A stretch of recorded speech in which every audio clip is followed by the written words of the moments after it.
नमस्कार, आप देख रहे हैं काल चक्र और मैं हूं आपके साथ अंजलि आनंद और मेरे साथ हैं प्रश्न कुंडली विशेषज्ञ पंडित सुरेश पांडे जी। बहुत बहुत स्वागत है पंडित जी आपका। धन्यवाद। सावन का पहला मंगलवार दूर कर देगा हर अमंगल। सावन का मंगल कैसे पूरी करेगा हर मनोकामना। जानने के लिए देखिए सावन स्पेशल। तो जी हाँ, सावन का पावन महीना चल रहा है और कहा जाता है कि देवों के देव महादेव का नाम लेने से सब मंगल ही मंगल होता है। आज सावन का पहला मंगलवार है, तो ऐसे में आज प्रश्न कुंडली विशेषज्ञ पंडित सुरेश पांडे जी आपको ऐसे महा उपाय बताएंगे जिससे महादेव की महाकृपा से कुंडली में अशुभ मंगल भी शुभ होकर आपके जीवन में मंगल ही मंगल करेगा। साथ ही आपके जीवन में चल रही तमाम मुश्किलें और संकट भी दूर होंगे। तो बने रहिए काल चक्र के साथ। इसके अलावा अगर आपका भी कोई सवाल है तो आप हमें फोन कर सकते हैं। हमारा नंबर है 012066522415। तो आज हम आपको बताएंगे कैसे सावन के मंगलवार को की गई शिव पूजा से मंगल ग्रह के बुरे प्रभाव से हमें छुटकारा मिल सकता है। कैसे करनी है ये शिव आराधना, ये पंडित जी से जानेंगे। लेकिन उससे पहले ये जानते हैं कि कुंडली में बैठा अशुभ मंगल आपको कौन कौन सी परेशानियां दे सकता है, ये सबसे पहले समझते हैं। पंडित जी से बताएं। पंडित जी देखिए, आज हम मंगल ग्रह के बारे में भी बात करेंगे, मंगला गौरी व्रत के बारे में भी बात करेंगे। तो पहले हम मंगल के बारे में बताना चाहते हैं कि अगर आपके जन्म कुंडली में मंगल अशुभ है तो ऐसे आदमी का स्वभाव क्रूर होता है और हिंसक हो जाता है। खास करके मंगल अगर सूर्य के साथ हो जाए, मंगल अगर राहु के साथ हो जाए, मंगल अगर केतु के साथ हो जाए तो ये चीज़ें देखने को मिलती हैं। और मंगल क्रोध और पराक्रम का कारक ग्रह है। क्रोधो पराक्रमो भौमो, क्रोध और पराक्रम का कारक जो है वो मंगल है। साहस का स्तर भी कमजोर हो जाता है और संपत्ति और जमीन के मामलों में भी मुश्किलों का सामना करना पड़ता है। अपनी ही जमीन लेने के लिए, अपना ही हक लेने के लिए बेवजह की लड़ाइयां लड़नी पड़ती हैं और रक्त से जुड़ी समस्याएं परेशान करती हैं। ब्लड प्रेशर, शुगर, ये सब रोग मंगल के ही कारण होते हैं। कर्ज का जंजाल, मुकदमेबाजी, ये सब मंगल करवाता है।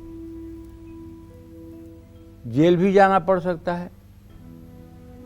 और विवाह शादी में अगर मंगल खराब है, लग्ने बेच पाताले जा मित्रे चाष्टमे कुजौ, भर्ता पत्नी विनाशाय पत्नी भर्ता विनाशकृत। कुछ लोग कहते हैं कि मंगल 28-29 साल के बाद खत्म हो जाता है। उन लोगों से बड़े विनम्रता से मैं पूछना चाहता हूं कि मुझे भी 50 साल हो गया पंडिताई करते, आज तक मैंने किसी ग्रंथ में नहीं पढ़ा कि 28-29-30 साल में मंगल खत्म हो जाता है। तो कौन से धार्मिक ग्रंथ में लिखा हुआ है कि मंगल खत्म हो जाता है? जरा आप इसको सार्वजनिक कर दें ताकि दुनिया को पता लग जाए, हम जैसे अनभिज्ञ लोगों को भी पता चल जाए कि हाँ मंगल खत्म हो जाता है। क्यों? अगर नहीं है तो फिर ऐसा क्यों बोलते हैं? दूसरे को गुमराह क्यों करते हैं? शास्त्रों के साथ खिलवाड़ क्यों करते हैं? जहां तक मेरी जानकारी का प्रश्न है, मंगल कभी किसी उम्र में खत्म नहीं होता। मंगल पूरे जीवन रहता है। हाँ, इसके परिहार जरूर हैं। अगर मंगल पर बृहस्पति की दृष्टि हो जाए तो मंगल दोष खत्म हो जाता है। बृहस्पति मंगल हो और राहु केंद्र में हो जाए तो मंगल दोष समाप्त हो जाता है। शुक्र और चंद्रमा द्वितीय भाव में बैठ जाए तब मंगल दोष समाप्त हो जाता है। बृहस्पति की पूरी दृष्टि मंगल पर हो जाए तब भी मंगल समाप्त होता है। मंगल अगर धनु राशि का होकर व्यय भाव में हो जाए तब भी मंगल समाप्त होता है। मंगल अगर कर्क राशि का हो तब भी मंगल समाप्त हो जाता है। मंगल सूर्य के साथ होकर अस्त हो जाए तब भी मंगल दोष समाप्त होता है। ये सब तो होता है, ये शास्त्रों में इसके प्रमाण भरे पड़े हुए हैं। लेकिन ये कहना कि 28 साल के बाद, 30 साल के बाद मंगल का दोष खत्म हो जाता है, अरे भगवान से डरो यार। इस तरह की बातें क्यों बोलते हो? इस तरह की बात बोलते हो, भगवान भी क्षमा नहीं करेंगे। तस्मात् शास्त्र प्रमाणम च कार्य कार्य व्यवस्थित हो। आप शास्त्र को हाथ में लेकर के इतनी बड़ी झूठ बोल रहे हो, और इसके कारण वैवाहिक जीवन में परेशानियां आती हैं। ऐसे में मंगल के हर अशुभ प्रभाव को दूर करने के लिए शिव पूजा करके कैसे मतलब कि मंगल दोष से मुक्ति मिल सकती है, इसके बारे में मैं आपको बताना चाहूँगा। अगर मंगल के अशुभ प्रभाव से आपकी संपत्ति नहीं बन पा रही है, आप मकान नहीं बना पा रहे हैं, तो मंगलवार की सुबह शिव मंदिर जाकर शिवलिंग का जल और गुड़ से अभिषेक करिए। शिवलिंग पर हर श्रृंगार के फूल चढ़ाइए। अब जाइएगा तो ऐसा नहीं कि जल और गुड़ डाल दिए तो हो गया पूजा, नहीं, थोड़ी सी श्रद्धा होनी चाहिए। श्रद्धा का मतलब आप जाइए, तैयारी से जाइए। अगर वहाँ कोई पुजारी है, उसे रुद्र सूक्त बोलना आता है, तो उससे आग्रह करिए कि भगवान आप रुद्र सूक्त बोलिए, मैं भगवान शिव की पूजा अर्चना करूँगा, उसे कुछ दक्षिणा दे दीजिएगा। अगर उस मंदिर में पुजारी नहीं रहते हैं तो अपनी मोबाइल ले जाइएगा और मोबाइल में रुद्र सूक्त यूट्यूब पे चला दीजिएगा।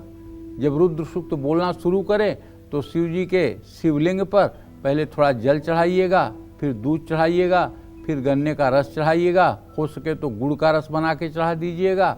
उसके बाद फिर शहद, फिर दही, फिर घी, और फिर उसके बाद शुद्ध जल से शिवलिंग को धो करके भस्म विभूति चढ़ा करके एक रुद्राक्ष की माला हो तो पहना दीजिएगा भगवान शिव को, एक जनेऊ हो तो पहना दीजिएगा भगवान शिव को, और उसके बाद सफ़ेद वस्त्र रख दीजिएगा। इन सब के बाद सफ़ेद फूलों की माला चढ़ा करके मंदार के फूल, धतूरे के फूल चढ़ा दीजिएगा, और जो कुछ भी फल आपके पास हो या जो कुछ मिठाई आपके पास हो उसका भोग लगा दीजिएगा। धूप दीप जरूर दिखाइएगा, और इसके बाद में आरती करिएगा। हो सके तो एक पान का पत्ता, उसका बीड़ा बना करके वो भी चढ़ा दीजिएगा, और वहीं बैठ करके ओम नमः शिवाय का जप कर लीजिएगा। इससे अगर आप कर्ज में फंस चुके हैं तो निश्चित रूप से आपको राहत मिलेगी। और ऐसे में जल से शिवलिंग का अभिषेक करके शिवलिंग पर लाल फूल, मसूर की दाल अर्पित करते हुए ओम ऋण मुक्तेश्वर महादेवाय नमः इस मंत्र का 108 बार जप करिएगा। अपने घर की उत्तर पूर्व दिशा को हमेशा साफ रखिएगा। लेकिन एक बात कहना चाहूँगा कि हर समय हम लोग जैसे रेड लाइट पर भिखारी शीशा खट खट करते हैं और कुछ मांगते हैं और आप शीशा नहीं खोलते हैं, उसी तरह से हर समय भगवान से भिखमंगई नहीं करनी चाहिए। पता लगा कि आपने एक मिठाई चढ़ा दिया तो भगवान से कह दिया कि मेरा बेटा पास हो जाए, एक नारियल चढ़ा दिया तो कहा कि मेरी बेटी की शादी तय हो जाए, एक माला फूल चढ़ा दिया तो कह दिया कि मैं मुकदमे में जीत जाऊं। अरे क्या है, कभी तो एक बार तो भगवान की ऐसी पूजा करो कि ना कुछ डिमांड करो कि प्रभु जैसी आपकी मर्जी हो ऐसा कीजिएगा। एक बार तो ऐसी पूजा कर लो जिसमें कोई डिमांड ना रखो भगवान से। अरे भगवान तो माता पिता के समान होते हैं। जब आप 4 महीने के थे ठंड के सीजन में, तो आपकी माँ ने आपको गर्म कपड़ा पहना दिया था बिना आपके कहे। उसी तरह से जो आपकी आवश्यकता होगी ना, भगवान उसको आपको पूरा कर देंगे बिना आपके कहे। आप क्यों आतुर होते हैं? जरा भगवान की शक्ति पर विश्वास करके तो देखिए। यहाँ तो भगवान की शक्ति पर विश्वास ही नहीं है। यहाँ तो ये कहते हैं क्या भाई, एक बच्चा है, अच्छा दूसरा नहीं, महंगाई बहुत ज़्यादा है, एक ही बच्चे की परवरिश कर लें तो बहुत बड़ी बात है। अब जैसे अपने अमर हो गए हैं और बच्चे की परवरिश करेंगे। अरे जिंदगी का क्या भरोसा, कल कब सो जाओगे, तुम क्या करोगे? करने कराने वाला ऊपर बैठा हुआ है। तो आजकल जो है अहंग भाव पैदा हो गया है लोगों के अंदर। उसका कारण है कि लोगों का आध्यात्मिक ज्ञान शून्य हो रहा है। लोग साधु संतों की संगति नहीं कर रहे हैं। लोग संत पुरुषों के चरणों में बैठ करके कुछ अपने जीवन का मार्गदर्शन नहीं प्राप्त कर पा रहे हैं। लोग सत्संग नहीं सुन रहे हैं, जिसके कारण लोगों के अंदर मैं की भावना जागृत हो रही है।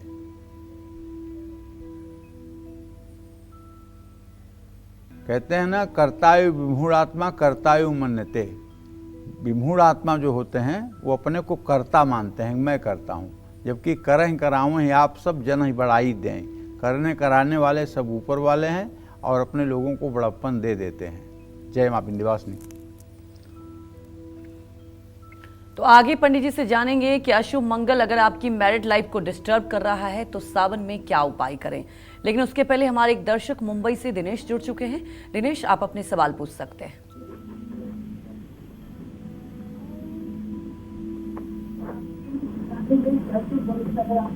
दिनेश, सवाल पूछिए। टीवी का वॉल्यूम कम कर लीजिए, फिर सवाल पूछिए। जी पंडित जी, चरण स्पर्श। हाँ, सुखी रहिए। पंडित जी, मेरा नाम दिनेश मकवाना है, मैं मुंबई से बोल रहा हूँ और मेरे 2 प्रश्न है पंडित जी।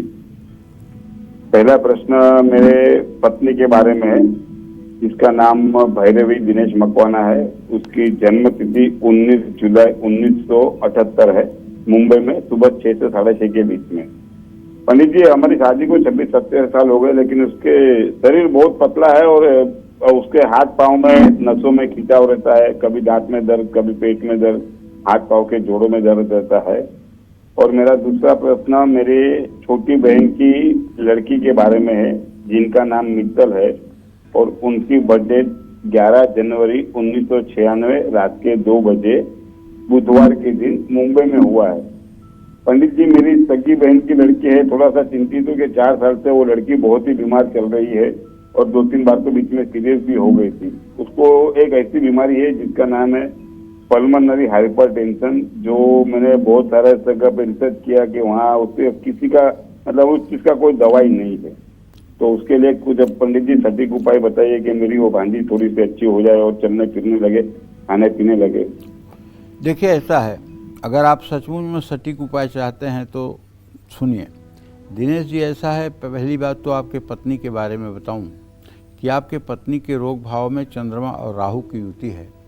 बाई बर्थ इनके शरीर का जो आर्गन्स है वो मतलब कि कमज़ोर है, जिसके कारण ये स्वस्थ रूप बहुत अच्छे से स्वस्थ नहीं रह पाती हैं। इनको स्वस्थ रहने के लिए अगर आप किसी योगा टीचर से और इनको प्राणायाम सिखवा दीजिए और ये नित्य प्राणायाम करना शुरू करें 1-1 घंटे सुबह शाम, तो मुझे विश्वास है बिना किसी दवा के भी इन्हें राहत मिल जाएगी। लेकिन घबराने की बात नहीं, 2-4 दिन प्राणायाम में मन नहीं लगेगा, 2-4 दिन प्राणायाम से बड़ी अरुचि होगी, लेकिन अगर धीरे धीरे अभ्यास करेंगी तो प्राणायाम के द्वारा इनके शरीर का सारा रोग समाप्त हो जाता है। क्योंकि मार्कंडेय पुराण में लिखा गया है कि प्राणायाम की 4 अवस्थाएं होती हैं, ध्वस्ति, प्राप्ति, संबित और प्रसाद। पहली अवस्था ध्वस्ति होती है। ध्वस्ति का मतलब जो शरीर के सारे रोगों को ध्वस्त करे, उसका नाम ध्वस्ति होता है। जहाँ तक आपने अपनी छोटी बहन के बेटी के बारे में प्रश्न पूछा है, तो मैं बताऊं कि आपके छोटी बहन के बेटी के बारे में ये कहना है कि उसको नर्वस सिस्टम की बीमारी है। अगर वो स्वयं से ओम जूम सह इस मंत्र का श्वास पर जप करना शुरू करे, ओम से श्वास को नाभि तक ले जाए, जूम सह से श्वास को बाहर निकाले और 24-24 मिनट सुबह शाम इस नियम को करे, तो निश्चित रूप से ज़्यादा 24 दिनों में उसे राहत दिखाई देगी और 100 दिनों में वो पूर्ण रूपेण स्वस्थ हो जाएगी। लेकिन मान लीजिए वो नहीं कर सकती, वो बैठ नहीं सकती, 24 मिनट उसका कंसल्टेशन नहीं हो सकता, तब आप क्या करेंगे? तब आप किसी विद्वान ब्राह्मण से परामर्श करके, जिस दिन शिववास हो, शिववास होता है जिस दिन भगवान शिव का पृथ्वी पर वास हो, या जिस दिन अग्निवास हो। अग्निवास भी आकाश में, पाताल में, पृथ्वी में 3 जगह होता है। पृथ्वी पर जिस दिन अग्नि का वास हो, किसी सुयोग्य विद्वान से बात करके उस दिन आप अपनी बहन से कहिए कि वो अपने घर में एक हवन का आयोजन करें और हवन में 8000 आहुति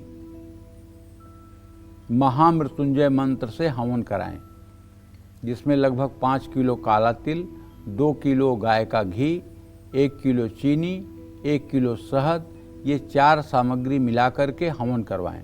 और ये हवन महीने में 1 बार करवाएं, कम से कम 4 बार करवाएं, क्योंकि रोग इसका बहुत ही विकट और जटिल हो गया है।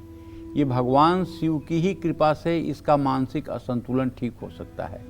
और 4 बार हवन करवाने में ही राहत मिलेगी, लेकिन पहली बार हवन करवाने में 25% राहत मिल जाएगी।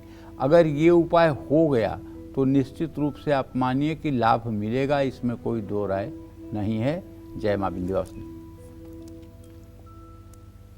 तो अशुभ मंगल अगर आपकी मैरिड लाइफ को डिस्टर्ब कर रहा है तो सावन में शिव संग मां पार्वती की कैसे करें पूजा आराधना, आइए जानते हैं पंडित जी से। बताएं पंडित जी।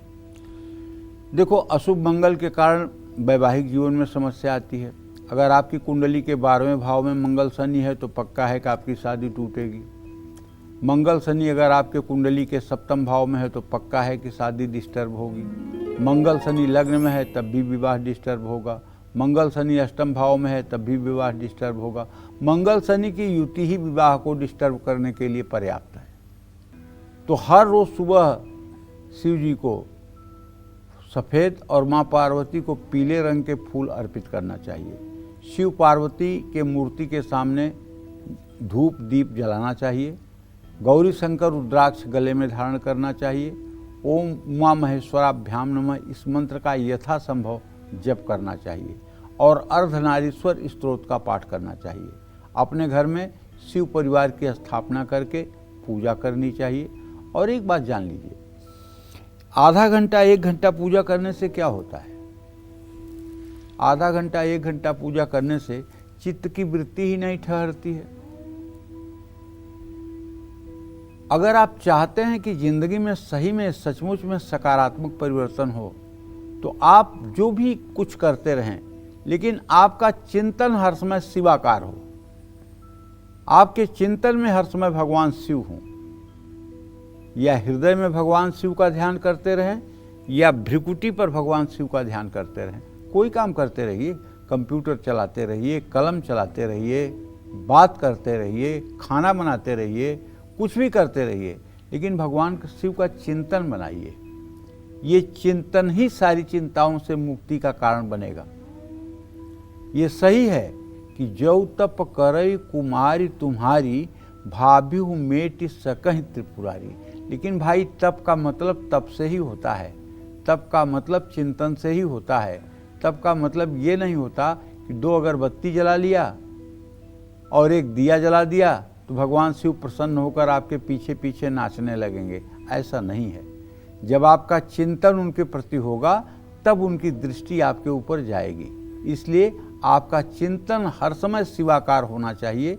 भगवान शिव के आकार पर ही आपकी दृष्टि होनी चाहिए।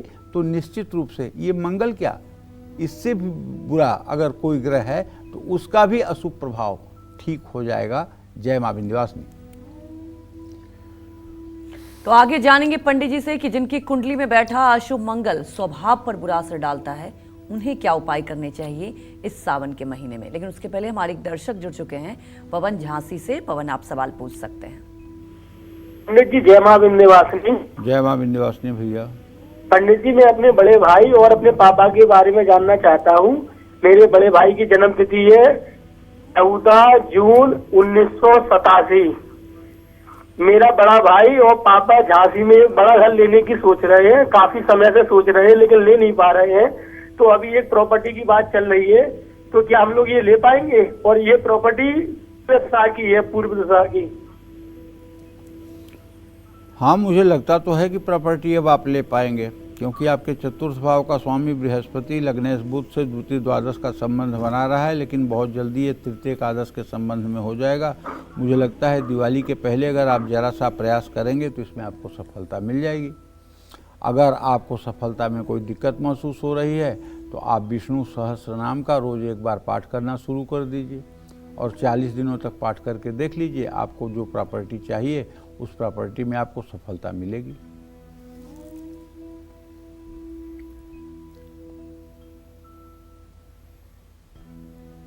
तो देखिए, आगे भी चर्चा करेंगे, लेकिन उसके पहले हमारे एक और दर्शक जुड़ चुकी हैं आरती सोनभद्र से। आरती, आप सवाल पूछ सकती हैं। जी, मेरा एक प्रश्न है। मेरे पति का नाम उमेश पांडे है हेलो, हाँ बोलो बेटा। मेरे पति का नाम उमेश पांडे है, वो रियल एस्टेट में काम करते हैं। लेकिन पंडित जी, जब भी लगता है कि बस अब सामने वाला टोकन देगा, वो रजिस्ट्री करवाएगा, और फिर अचानक से जिस दिन टोकन देना रहता है उसी दिन सामने वाली पार्टी कैंसिल कर देती है, बोलती है मुझे प्लाट नहीं लेना है। बहुत परेशान है, एकदम गरीबी से पापा सारा खर्च देख रहे हैं। क्या करें पंडित जी? देखो आरती, ऐसा है बिटिया, आपके पति भाव का स्वामी शुक्र है और उनके भाग्य भाव का स्वामी बुध है। शुक्र और बुध की तृतीय एकादश स्थिति है। इसमें आपके पति के पुरुषार्थ में कोई कमी नहीं है। कमी है तो भाग्य में, क्योंकि भाग्येश का संबंध जो है वो ठीक से बन नहीं पा रहा है। आप अपने पति के लिए सहयोगी बन सकती हैं अगर आप कमर कस करके तैयार हो जाएं कि नहीं, मेरे पति को हर कदम पर सफलता मिलनी चाहिए, तो मैं दावे के साथ कह सकता हूं उन्हें सफलता मिलेगी। लेकिन उसके लिए आपको चाहिए कि आप अपने घर में एक महालक्ष्मी की प्रतिमा या श्रीयंत्र की स्थापना करें, और स्थापना करने के बाद उनके सामने रोज धूप दीप नैवेद्य से पूजा करें, और श्री सूक्तम के 16 मंत्रों को 16 बार सुबह और 16 बार शाम पाठ करें। अगर आप श्री सूक्तम के 16 मंत्रों को सुबह, और हाँ, अगर आपको श्री सूक्तम नहीं याद है या नहीं पढ़ पाती हैं तो आप YouTube पे चलाइए, उससे सीखिए। जिस दिन आपको पूरा श्री सूक्तम शुद्ध याद हो जाएगा और श्री सूक्तम के 16 मंत्रों का सुबह शाम आप पाठ करेंगी और महालक्ष्मी को श्री सूक्त का पाठ अर्पित करेंगी और महालक्ष्मी से प्रार्थना करेंगी कि मेरे पति के भाग्योदय में 4 चांद लगाइए, तो आप 1 साल के अंदर देखेंगी कि आपके जीवन का सारा अभाव दूर हो गया है और आपके पति जिस रास्ते पर कदम रखेंगे वहीं सफलता मिलेगी। इसमें कोई दो राय नहीं है। लेकिन इसके लिए आपके तपस्या की बड़ी आवश्यकता है, क्योंकि अभी पतिदेव का भाग्य बहुत अच्छा काम नहीं कर रहा है और पति के भाग्य में पत्नियों का बड़ा योगदान होता है। जो स्त्रियां पद्मिनी होती हैं, जिनके कंठ में तिल होता है या जिनके चलने से आवाज़ नहीं आती है या जिनके सभी पैर की उंगलियां ज़मीन पर पड़ती हैं या जिनके हाथ के कलाई के ऊपर का भाग मांसल होता है और नसें नहीं दिखाई देती हैं, जिनका अंगूठा गोलाकार होता है, ऐसी लड़कियां अगर झोपड़ी में भी ब्याह दी जाएं तो वहाँ भी राजमहल हो जाता है। तो आप अपने तपस्या के बल से अपने पति का भाग्योदय करा सकती हैं। बस आपको थोड़ा तपस्या के मार्ग में लगना है। जय मां विंध्यवासिनी। तो चलिए चर्चा को आगे बढ़ाते हैं और बात कर लेते हैं उन लोगों की जिनकी कुंडली में बैठा अशुभ मंगल स्वभाव पर बुरा असर डाल रहा है। अगर ऐसा आपके साथ भी हो रहा है तो सावन के मंगलवार को कैसे करें महादेव का पूजन, आइए जानते हैं पंडित जी से। बताएं पंडित जी। कुंडली में जब मंगल अशुभ होता है, खास करके जब राहु के साथ हो जाता है या शनि के साथ हो जाता है या नीच नवांश में या पापक ग्रहों की दृष्टि में हो जाता है, तो आदमी के स्वभाव पर बुरा असर डालता है। ऐसे आदमी का टेम्परामेंट बहुत हाई रहता है, बेवजह गुस्सा करता है। और हाँ, अगर विश्वास न हो तो देख लो कि ऐसे लोगों का ब्लड प्रेशर सामान्य से ज़्यादा हर समय बढ़ा रहता है।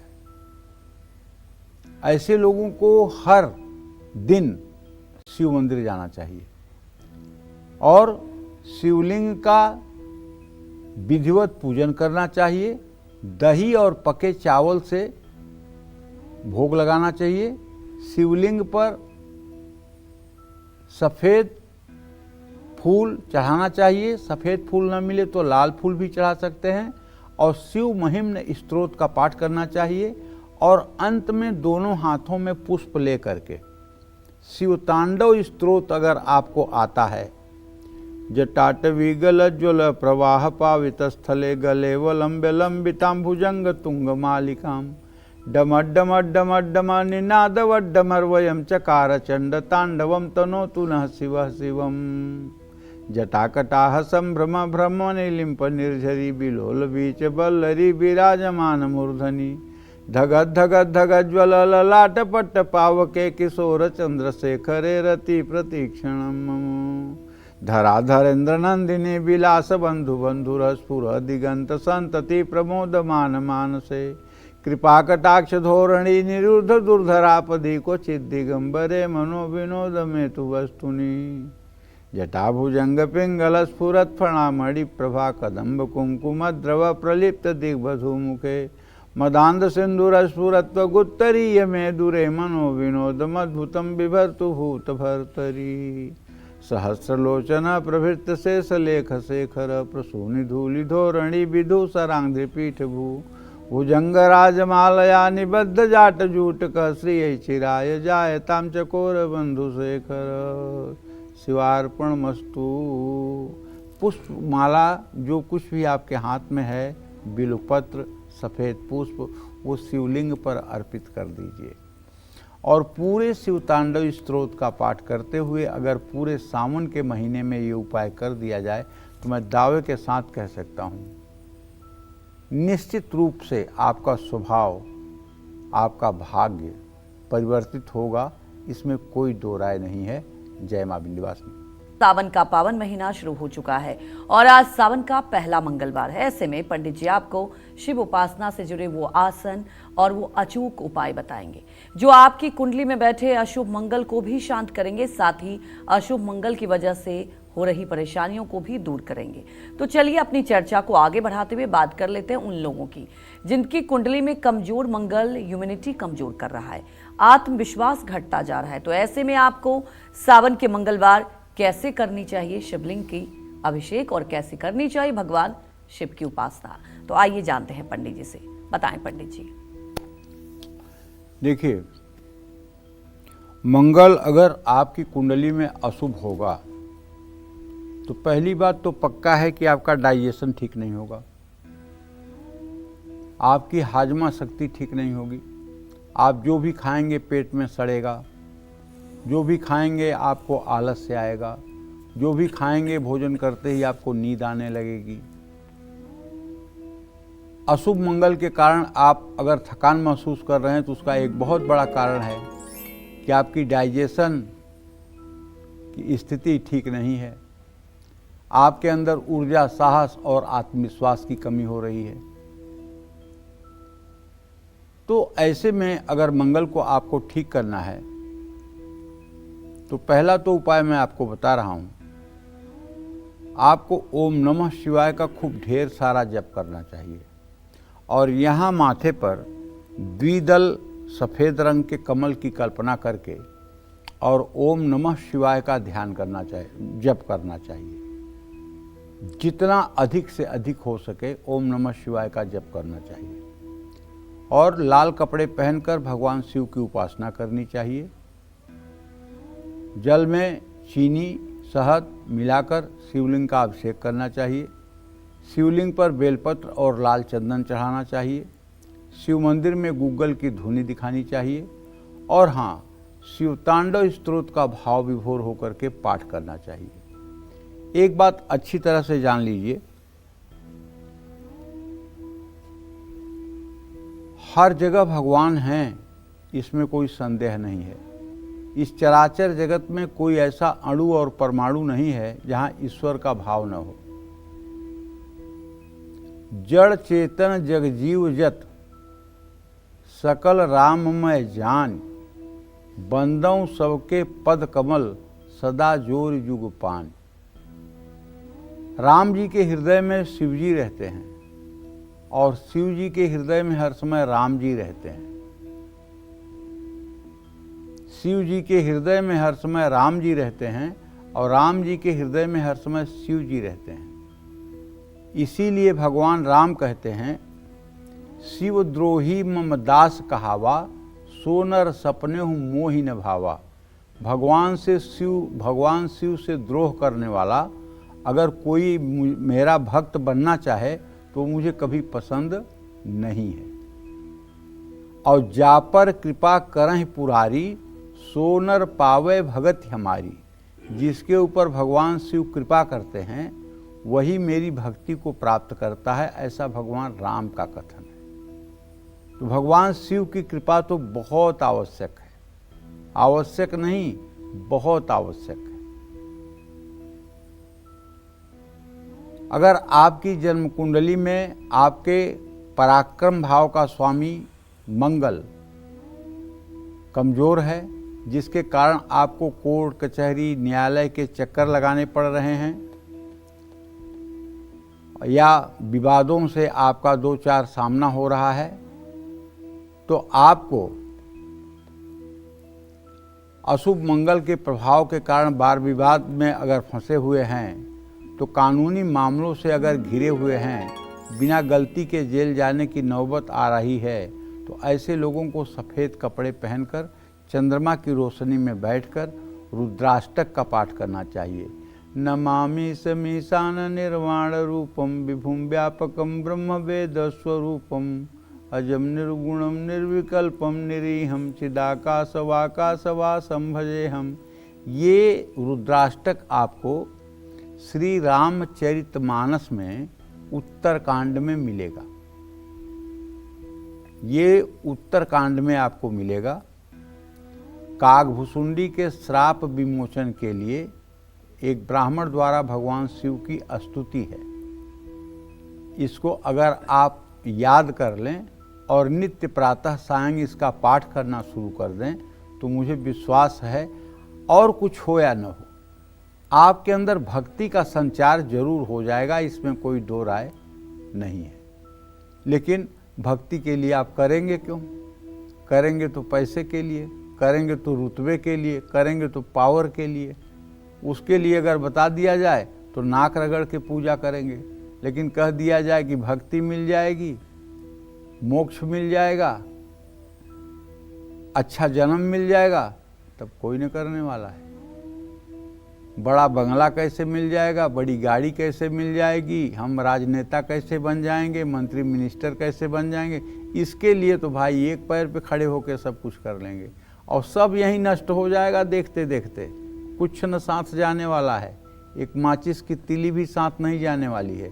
स्वप्न देख रहे हो, जैसे स्वप्न में गला कोई काटता है और जगने पर ही उस कष्ट से निराकरण होता है कि नहीं, गला नहीं कट रहा है, उसी तरह से जागते हुए सब स्वप्न देख रहे हो, कुछ सच्चा है नहीं। ये सब खत्म हो जाएगा एक दिन आंख बंद होने के बाद। आज हमारा ड्राइवर कह रहा था कि मेरी माता जी मर गई। हमने कहा भाई बहुत दुख की बात है। तो बोला कि वो रोज़ कहती थी कि हम 1 इंच ज़मीन तुम बेटों को नहीं देंगे, और वो मर गई, चली गई। हमने कहा तो ज़मीन ले गई अपने साथ? तो हंसने लगा, बोला वो क्या ज़मीन ले जाएंगी, कोई ले जाता है? तो हमने कहा अब देखो, जिंदगी भर यही कहती रही कि 1 इंच ज़मीन नहीं दूंगी, तुम लोगों को दूंगी, लेकिन वो धीरे से निकल गई। तो जब आप कुछ ले ही नहीं जा सकते यहाँ से, तो फिर इतना संचय के पीछे क्यों भागते हो? मानसिक शांति को अपने क्यों भंग करते हो? और मानसिक शांति न रुपए से मिलेगी, न पैसे से मिलेगी, न पद से मिलेगी, न प्रतिष्ठा से मिलेगी। मानसिक शांति भगवान की शरण से मिलेगी। सुखी मीन जे नीर अगाधा, जिम हरि शरण एकौ बाधा। जैसे अथाह जल में रहने वाली मछली सुखी है, वैसे भगवान के श्री चरणों में रहने वाला व्यक्ति सुखी है। जिसने अपने जीवन का पूरा भार अपने इष्ट को सौंप दिया है कि आप जैसे चाहो वैसे करो प्रभु, मैं तो नीच अज्ञानी मूढ़ पापी दुराचारी हूँ, आप मुझे स्वीकार करो, बस उसकी नैया पार लग गई। तो भैया मैं तो ये कहना चाहता हूँ, भगवान शिव कलयुग में आज भी बहुत जल्दी प्रसन्न होने वाले देवता हैं। पूरे दिन अगर आप भगवान शिव के मंत्रों का जप करें, ओम नमः शिवाय, तो क्या बुराई है? शिव मंदिर में हो सके तो एक पीतल का सुंदर सा त्रिशूल अगर न हो तो त्रिशूल भी आप दे सकते हैं। अगर कोई शिव मंदिर की स्थापना हो रही है तो उसमें भी आप पीतल का एक त्रिशूल बनवा करके सुंदर सा त्रिशूल दान करिए। त्रिशूल दान करने का मतलब 3 शूल जो आपके हैं, आधिदैविक आधि भौतिक, ये जो 3 शूल हैं, इनसे आपको मुक्ति मिल जाएगी। अगर भगवान शिव की सम्यक रूप से उपासना की जाए तो कुछ भी संभव नहीं है इस जगत में, सब कुछ संभव हो जाता है। लेकिन भगवान शिव की उपासना के लिए आपको अपना हृदय भगवान शिव को समर्पित करना पड़ेगा। आपको अपने अस्तित्व को भगवान शिव के श्री चरणों में विलीन करना पड़ेगा। अब ऐसा नहीं कि केवल शिव चालीसा पढ़ लिया और एक लोटा जल गए वहीं नल से खोले और शंकर जी के ऊपर गिरा करके चले, अरे मैं तो रोज से शिव जी के मंदिर में जाता हूँ, जल चढ़ाता हूँ। अरे जल चढ़ाते हो तो उसके साथ देखो भी, दुनिया को भी देखो। एक संत जो है गंगा सागर से, एक संत गंगोत्री से जल लेकर के रामेश्वरम चढ़ाने जा रहे थे। रास्ते में एक गधा प्यासा हाँफता हुआ मिला। उन्होंने अपनी पूरी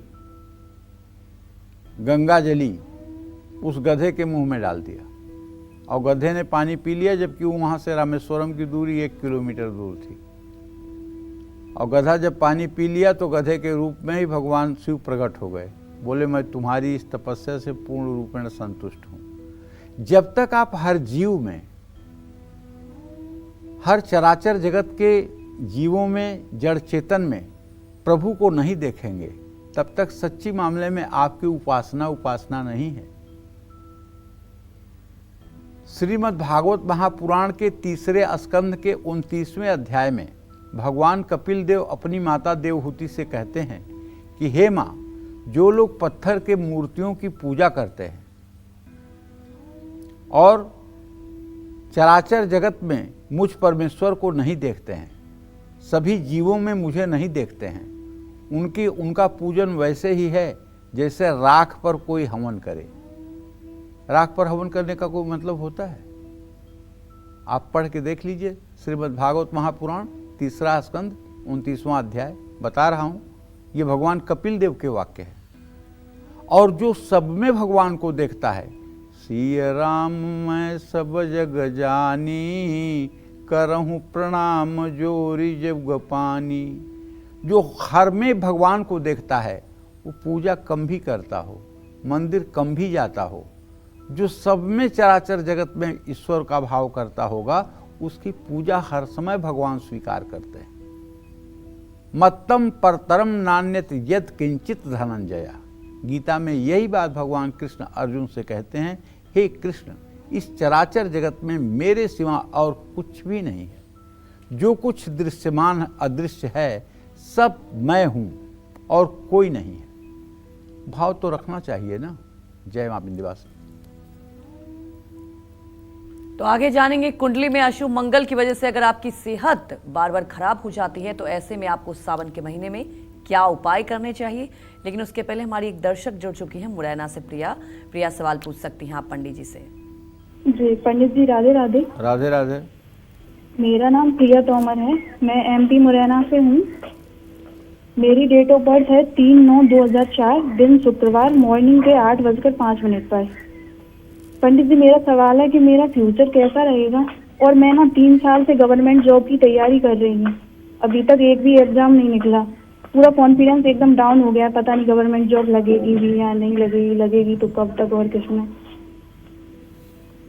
देखो, जहाँ तक फ्यूचर का प्रश्न है तो उसके लिए पूरी गारंटी है कि आपका भविष्य बहुत उत्तम रहेगा।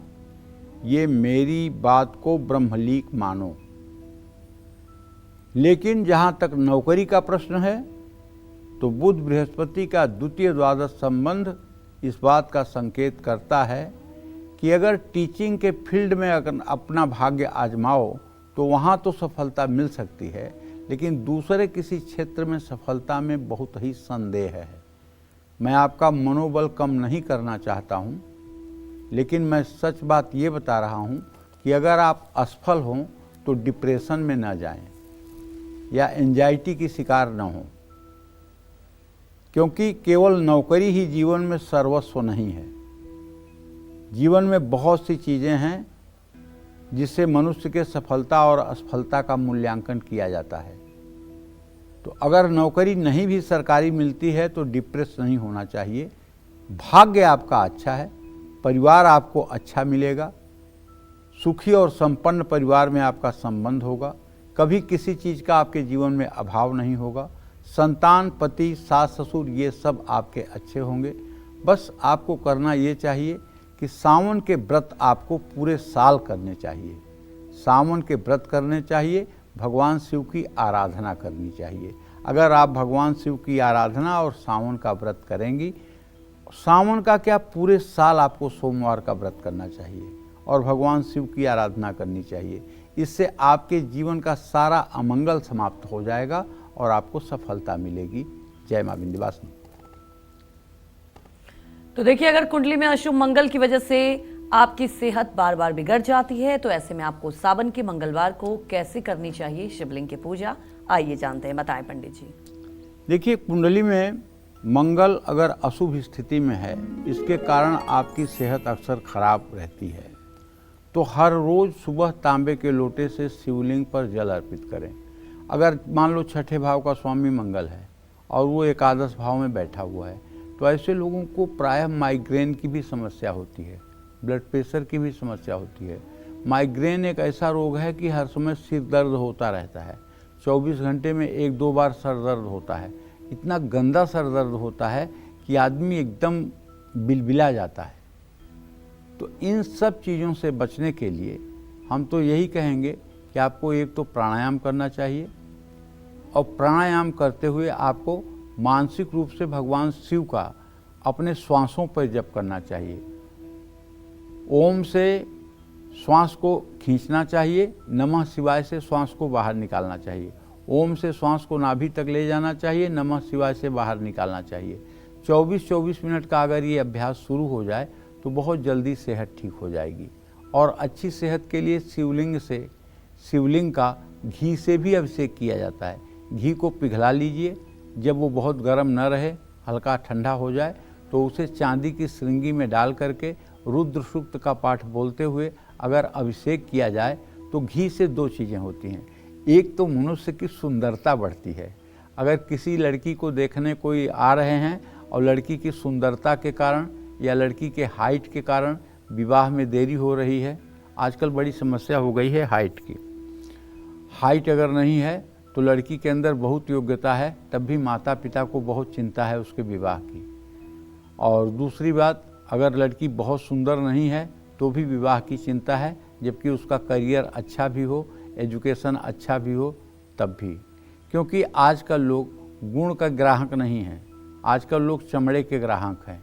अगर गुण के ग्राहक होते तो अच्छी गुणवती स्त्री चाहे जितनी लंबी होती और चाहे जितना रंग रूप जैसा होता उसको स्वीकार करते, लेकिन चमड़े के ग्राहक हो गए हैं।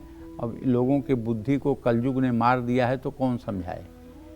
तो ऐसे में घी से अभिषेक भी करना चाहिए और ओम होम जूम सह इस मंत्र का जप भी करना चाहिए। 27 दानों की रुद्राक्ष की माला पर अगर मंत्र जप किया जाए तो बहुत अच्छा रहेगा। जय मां विंध्यवासिनी। तो सावन के हर दिन को शुभ बनाने के लिए आपको सावन में वार के अनुसार कौन से व्रत रखने चाहिए, ये भी जान लेते हैं पंडित जी से। बताएं पंडित जी। देखिए, सावन का हर दिन पावन है। कौन सा व्रत रखने के लिए उत्तम है ये मैं आपको बताता हूँ। आज सावन का पहला मंगलवार है। सावन के मंगलवार को मंगला गौरी व्रत होता है। ये कुमारी कन्याओं को जरूर करना चाहिए। जिन कुमारी कन्याओं की उम्र 30 साल से ज़्यादा हो गई है, उन्हें चाहिए कि आज गाय के गोबर की गौरी बनाकर स्नान करने के बाद और उसकी विधिवत पूजा करें। विधिवत पूजा का मतलब फूल से उसके ऊपर जल छिड़कें, फूल से उसके ऊपर दूध छिड़कें, फूल से उसके ऊपर फिर जल छिड़कें, फिर उसके ऊपर कलावा लपेटें, फिर उस पर सिंदूर, रोली, अबीर, साबुत चावल, फूल, लाल पुष्प अर्पित करें, सिंदूर चढ़ाएं, धूप दिखाएं, दिया दिखाएं। ओम गौरीयै नमः इसी मंत्र का जप करते रहें। ओम गौरीयै नमः, ओम गौरीयै नमः, ओम गौरीयै नमः इसी मंत्र का जप करते रहें। और अंत में कुछ भोग प्रसाद समर्पित करने के बाद, मिठाई, पेड़ा, बर्फी भोग लगाने के बाद, कुछ फल रखने के बाद आरती करें कपूर से।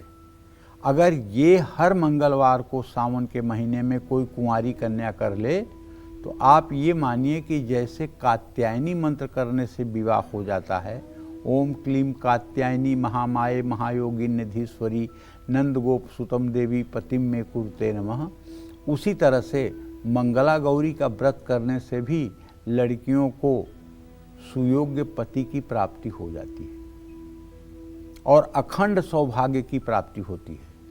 अगर किसी लड़की की कुंडली में सप्तमेश द्वितीय भाव में हो और उसकी कुंडली में पंडितों ने बताया हो कि विधवा योग है या वैधव्य योग है, तो वो अगर मंगला गौरी का पूजन करें और पूरे दिन व्रत करें और पूरे दिन ओम गौरीये नमः इस मंत्र का जप करें, तो मैं दावे के साथ कह सकता हूँ वो आजीवन सुहागन रहेंगी और उनके पति की आयु बढ़ जाएगी, इसमें कोई संदेह नहीं है।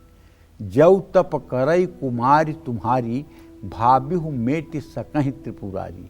भगवान शिव तपस्या पर भाभी को भी मेट सकते हैं। अगर कोई अविवाहित कन्या ये व्रत रखती है तो उसे भी अच्छे वर की प्राप्ति होगी, ये मेरा आजमाया हुआ नुस्खा है। सावन के सोमवार को रोटक व्रत रखा जाता है, इस सोम या चंद्रवार भी कहते हैं। रोटक व्रत करने से व्यक्ति को ज्ञान, बल, बुद्धि और धन की प्राप्ति होती है। सावन के बुधवार को बुध गणपति व्रत होता है। सावन के गुरुवार को बृहस्पति व्रत होता है। सावन के शुक्रवार को जीवंतिका देवी का व्रत होता है। सावन में इस व्रत को रखने से संतान को हर तरह से सुख मिलता है। सावन के शनिवार को बजरंग बली और नरसिंह व्रत किया जाता है। सावन के रविवार को सूर्य व्रत किया जाता है। ये सारे व्रत महत्वपूर्ण हैं। जो लोग इन व्रतों को करते हैं वो हर प्रकार के सुख संपदा से संपन्न होकर के आनंदमय जीवन व्यतीत करते हैं। जय मां विंध्यवासिनी। तो अलग अलग बीमारियों के लिए आपको सावन में कौन से उपाय करने चाहिए जिससे आपको बीमारियों से राहत मिल सके, आइए जानते हैं। बताएं पंडित जी। देखिए, सावन में पहली बात तो सावन का महीना ऐसा है कि ये रोग पैदा करता है।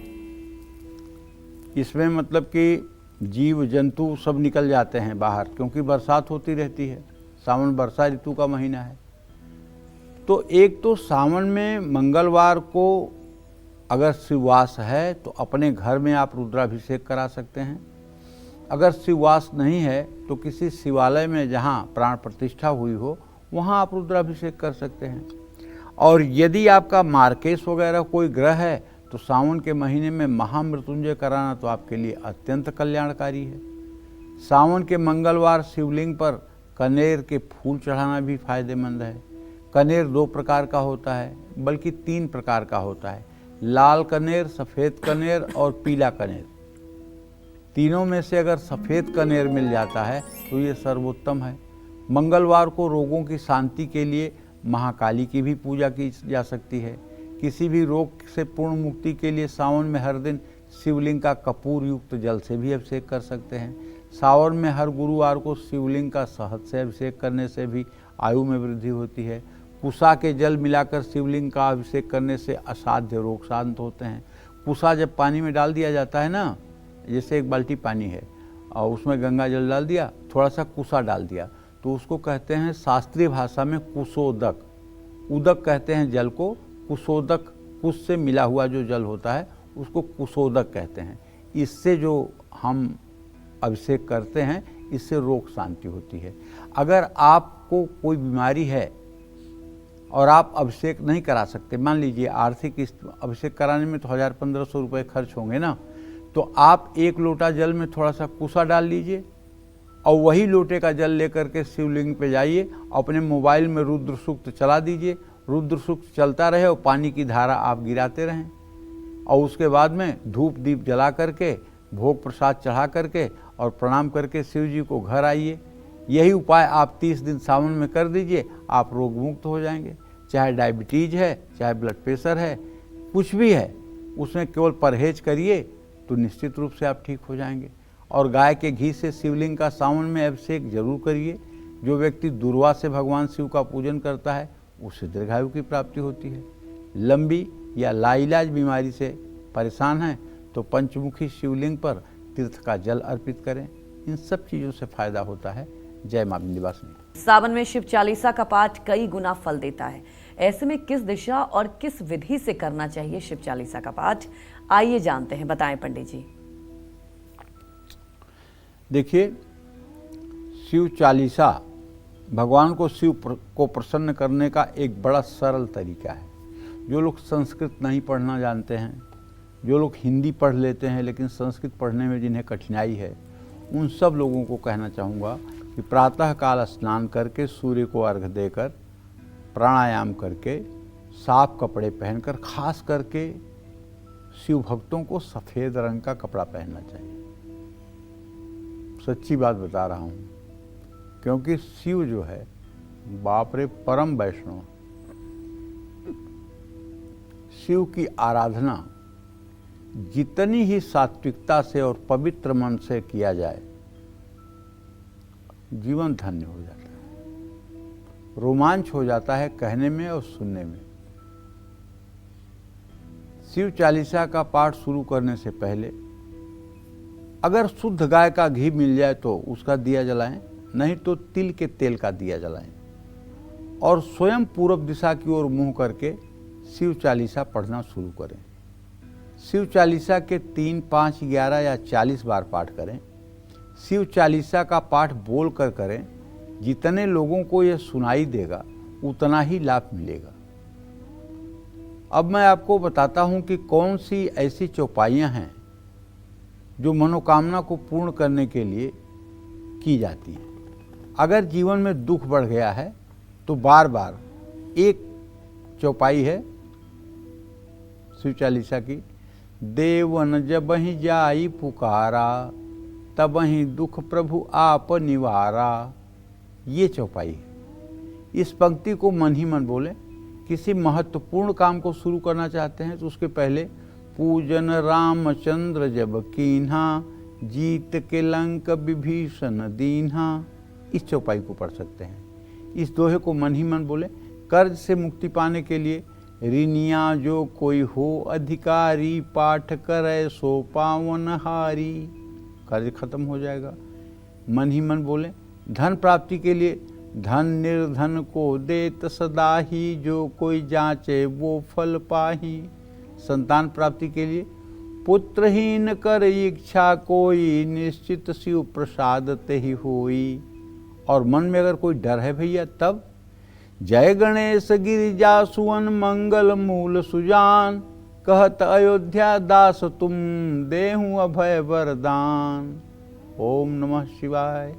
तो इस तरह से इन मंत्रों को बोलते हुए आप अपनी मनोकामना को पूर्ण कर सकते हैं। कुल मिलाकर के बताऊं, देखिए, अगर आप अपने भरोसे हैं, this is my duty, this is our responsibility, ये मेरी जिम्मेदारी है, ये मेरा उत्तरदायित्व है, अगर ऐसा भाव आपके अंदर है, अहंकार विमूढ़ आत्मा कर्ता एवं मन्यते, अगर आप अपने को कर्ता मान रहे हैं, तब तो लड़िए समय से, कुछ नहीं कह सकते हम। लेकिन अगर आपने अपना संपूर्ण अस्तित्व ईश्वर के श्री चरणों में समर्पित कर दिया है, नाथ सकल संपदा हमारी, मैं सेवक, नाथ सकल संपदा तुम्हारी, मैं सेवक समेत सुतनारी, मैं पूरे परिवार के साथ आपकी शरणागति में हूँ प्रभु, जैसे चाहिए वैसे रखिए। दुख दीजिए, सुख दीजिए, मान दीजिए, अपमान दीजिए, जैसे करिए वैसे रखिए।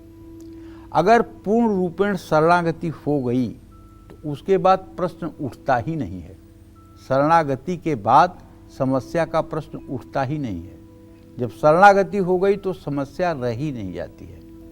और शरणागति करके निमित्त मात्रम भव सभ्य साचिना, निमित्त बन करके आप कार्य को करें। भगवान कृष्ण ने अर्जुन को कहा है, मां मनुस्मर युद्ध कर, मेरा स्मरण करता हुआ तू युद्ध कर। मतलब युद्ध भी एक प्रकार की पूजा है, कर्म है, जिसमें लोग मारे जाएंगे। भगवान अर्जुन साफ कह रहे हैं, मां मनुस्मर युद्ध, मेरा स्मरण करता हुआ तू युद्ध कर। उसी तरह से इस भवसागर में आप अगर परिस्थितियों से लड़ रहे हैं तो भगवान शिव का स्मरण करते हुए आप इस लड़ाई को जारी रखें, सफलता आपके कदमों में होगी। जय मां विंध्यवासिनी। तो अब बारी आती है हमारे कुंडली विजेता की, और आज के हमारे कुंडली विजेता दिल्ली की रहने वाली शशिकला हैं, और उन्होंने मेल के जरिए हमें सवाल पूछा है पंडित जी से। पंडित जी, मैं आपको इनके डिटेल बता देती हूँ। इनका नाम शशिकला है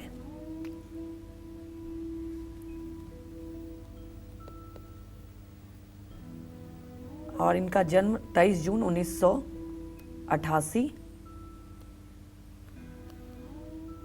जी, कितने बजे? रात को 8:30 बजे, और नई दिल्ली में इनका जन्म हुआ है पंडित जी। सवाल पूछा है, मेरी पहली शादी कैसी रहेगी, पति विदेश रहते हैं, मैं वहाँ नहीं जा पा रही हूँ, कैसा रहेगा मैरिड लाइफ, अभी नौकरी कर रही हूँ, आगे तरक्की कैसे करूँ, उपाय बताएं। बुध बृहस्पति दोनों छठे भाव में हैं और सूर्य शनि परस्पर सप्तम हैं। वैवाहिक जीवन काफ़ी उतार चढ़ाव से भरा हुआ है। अभी बहुत मतलब कि वैवाहिक जीवन में उथल पुथल की स्थिति बनी हुई है।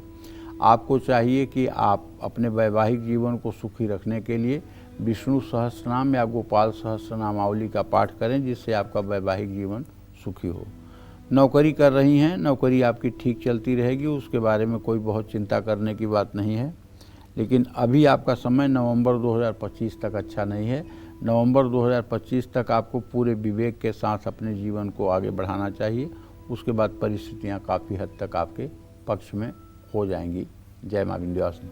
अगर आपको अपने शादीशुदा जिंदगी को सुखद और सौभाग्यशाली बनाना है तो क्या सावन में मंगला गौरी व्रत रखना चाहिए, ये जान लेते हैं पंडित जी से। बताएं पंडित जी।